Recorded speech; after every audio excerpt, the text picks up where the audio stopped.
ပတ်သက်ပြီးဖြစ်ကြတာဟုတ်တယ်ကိုယ်ကလေးသေးတယ်ပြင်စိတ်မရှိဘူးလေလေးသေးတယ်လားစိတ်ရှိရတယ်ဒါတော့ဝယ်ပြီးဆိုတာရောင်းနိုင်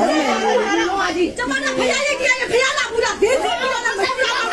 ဘူးလေရှူတယ်ခေါ်လိုက်